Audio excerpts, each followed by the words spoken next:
Hey everybody, this is Steve Moore, owner of Run More, this fantastic brick and mortar running shop located on Main Street in Westminster, Maryland. Today we're going to be talking about the Hoka Rincon 3, which came out in early August of 2021. We have carried both previous versions of the Rincon, so we're really excited to get this on our feet. Especially because I've run in the last two versions and I've done a couple runs in this one already, so it's been really fun to kind of see how the shoe has changed. And between the first two, just step and feel, I really like the Rincon 3. It just fits and feels well. If you had been in previous Rincons, like the last version and the first version, it kind of fit a little bit goofy. I felt like it was almost too wide, like it kind of got a little fluffy through the toe box. Like you can see when you would kind of crank down on it, like it's still very puffy through the toes, and I didn't have that on this. It fit and felt great coming out of the box, and that's always an important feeling. If you don't like the way that the shoe fits coming out, or if you're constantly having to adjust sizing and up and down, it doesn't make for the best out-of-box experience. And this fit my foot perfectly going out for a run, especially compared to some of the other Hoka stuff out there. So this is a lightweight, everyday trainer. This shoe falls into the Glide catalog. So this would be something that you would use for everyday training. Other shoes in this same category are like the Clifton and the Bondi and stuff that you'd put on your foot and go all day with. We've been carrying Hoka here at the store since 2014 when we opened our doors. And when they first came out, there wasn't as many varieties of shoes. You know, they sort of had like your neutral shoe, your max cushion neutral shoe, some trail stuff. And over the years, we've added stuff like the Arahi and the Gaviota, and then we had some more stability stuff. And this shoe was sort of lacking in their arsenal for a while there. And most of the everyday big boy trainers, brands out there have a lightweight trainer in their arsenal. You know, just talking about like Brooks, you know, you have your Ghost, your everyday trainer, and then they had like the Launch, which was like the light, faster version. And Hoka always had the Clifton, but they didn't really have anything lighter to pivot to. So 2 years ago, the Rincon came out. And this was sort of targeted and thought of as like your lightweight trainer that you can either use for everyday stuff, or what, you know, we like a lot of people use is find something a little bit heavier for maybe everyday stuff, and then pull this guy out for like a fast workout day or a race day, or just a day where you just want to turn up the speed a little bit. It's perfect for that.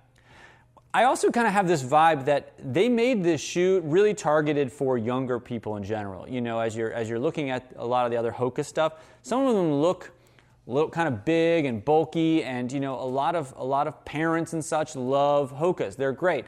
And you'll have a parent come in with a kid for like cross-country season or start of school year type stuff, and the parents will be like, you know, I really like Hokas, they're great. And a kid will pick up a Bondi and be like, this thing is massive. I can't walk around this foot shoe. So then we have this shoe that's really fun, comes in some really fun colors. It's bright, it's sort of in your face, and the fact that it's cut a little bit narrower really lends itself well to get younger kids into Hoka. You know, you get them into like the Rincon, they're feeling really cool, they look great, they're flashy, they can put them on for training, put them on for race day, and then maybe as they graduate, their miles pick up, things change, then they move into a Clifton or something else. But it's nice to have a shoe that's not super expensive, it's 115 bucks, that still has all the great things that we like about a Hoka, but sort of something in a smaller, lighter, less, I don't know, I said bulky package, and that's sort of what the Rincon is. So it still has the same stack height and same drop and everything as some of the other popular Hokas. So like looking at sort of the Clifton, which is our neutral mid-cushion trainer, this guy still has 29 millimeters of stack height. It still has 5 millimeters of drop. Same as this shoe. They're like, you know, almost identical as far as the mold that they're using between the two, but this one is considerably lighter. We're looking on the men's side, we're an ounce and a half lighter on the Rincon versus the Clifton. This guy's only 7.4 ounces. On the women's, it's 6.2 ounces, so it's very light. It's even lighter than some of the other popular shoes that are considered more race style shoes like the Mach. This shoe comes in even lighter than that.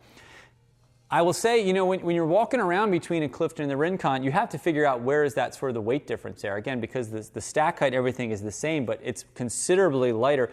It's very airy.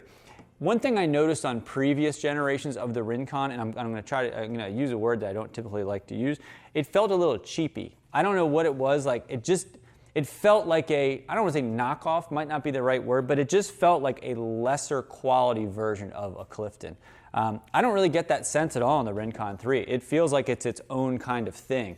I got to go out and do a couple runs in it. I did just like an everyday 8-mile run, then I went out and did sort of an up-tempo 5-mile run in it. It felt better to me on the 5-mile fast run than the 8-mile. And again, that's sort of what it's intended to be, is sort of that faster shoe. Like if I was going out and getting ready to do a double-digit long run, this wouldn't be the one that I'm pulling.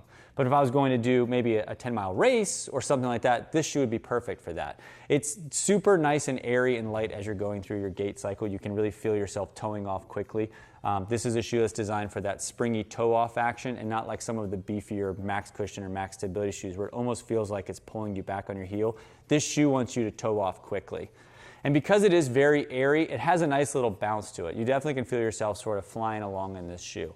And the fact that it fits better also is nice. One thing I noticed on the last Rincon 2 and the Rincon 1, because I didn't feel like the fit was ever right, like especially going downhill, like I didn't have a good experience. I almost was getting sort of hot spots through the forefoot, but I didn't have any of that on this. And sort of speaking about the cheapy factor of the last ones, again, it's probably not the best word to use, but that's sort of how it felt. They've added some extra rubber on the outsole there. Again, compared to the last one, this is version 2, this is version 3. And I know it doesn't look like a huge difference there on the sort of our crash spot landing zones there, but that was one of the problems on both first versions of the Rincon 1 and 2 is the durability wasn't there. I know we were trying to shed, they were trying to find ways to make the shoe nice and light and airy, but the trade-off is that it had way too much exposed foam and it would get eaten up really fast.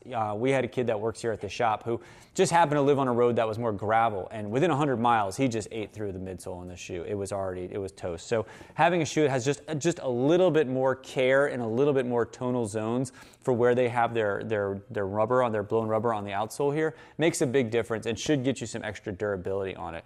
And I know that a lot of the reasons why they were trying to find ways to trim all the weight down was just the overall weight. They added a more durable outsole and they took weight away because both the men's and women's is lighter than the previous version. So we've added some durability and we've also made the shoe a little bit lighter, which is great. And it could be the fact that I think it fits. It's a little more narrow cut. It doesn't come in wides, but it just feels a little narrow cut. And again, if you're targeting sort of a younger runner, a lot of younger runners have a little more narrow foot than some of the older people out there like myself. So it fits a little bit more snug. And we've had people that have had, we've already had people since we've gotten this shoe that are accustomed to getting a Clifton that have come down to the Rincon 3 because of the fit is better. That's one sort of knock that I've had on the previous version of the Clifton is that it fits a little big and wide. We've had to size people down a good bit. So if you were somebody who has a real skinny foot and you were trying to get in the Clifton, you're sizing down and you might still feel that sort of bulkiness through the toe box where you're not going to really have this on the Rincon. They added another little pull tab here. Again, looking at our past version, we have this big guy here. And really, the Rincon, the Bondi, the Gaviota all have sort of the traditional heel cup and a little pull tab to get it on, as you can see. And then the Clifton and Arahi have now the tall slip-in heel cup without the loop on the back. And again, it doesn't seem like a big deal, but I would say like 8% of the people that come in here that are used to a Clifton or wanted a shoe that wanted to try the Clifton have pivoted because they don't feel they're getting that secure lock on the heel because of the slide-in heel cup factor here. So this is a much more traditional, much more easy pull-on shoe, and because it has a more traditional heel cup, it seems to fit and feel really nice slipping it on. Sizing seems to be great. It's a great shoe that you can pop on and go do some speedy miles in. And while there might be some other shoes out there that are sort of cross-trainy, when we have somebody that comes in that says, like, I'm doing a variety of activities and I want to be in a Hoka, I'm fine pulling them a Rincon. That you can go out there and do some casual gym stuff, do some cardio stuff, and then go out there and if you wanted to run a few miles, perfectly great for that. Again, because it is so light and so airy, if you're training for a marathon or a half marathon, this might not be my everyday shoe. But if you're looking to put in a shoe to put in your rotation, that can be your fast shoe, your race day shoe, just something that you can pull out and go turn some fast miles, it's great. And again, for $115, they're fun, they're funky, they have some great looks. You're gonna get a little extra durability out of it. So far, the miles I've put on have been great, and I've done a lot of Hoka stuff runs in the last couple years, more on the trail than the road, but I have a bunch of road stuff, as you can probably imagine. And I had said, again, first couple of runs I had on this, great experience. It's been a lot of fun. So the Hoka Rincon 3, if you have any questions on it or any questions on the previous versions, feel free to leave it down below. We'll get back to you as soon as we can. And if you do me a solid, give us a like and subscribe. It really helps us find new people. And if you want to shop for any gear, you can, of course, visit our website, enter promo code RUNMORE, which is just one word, 2 O's like my last name, and you'll save 10% on the new Rincon or anything else on our store. Thank you so much. As always, happy running, and we'll see you around town.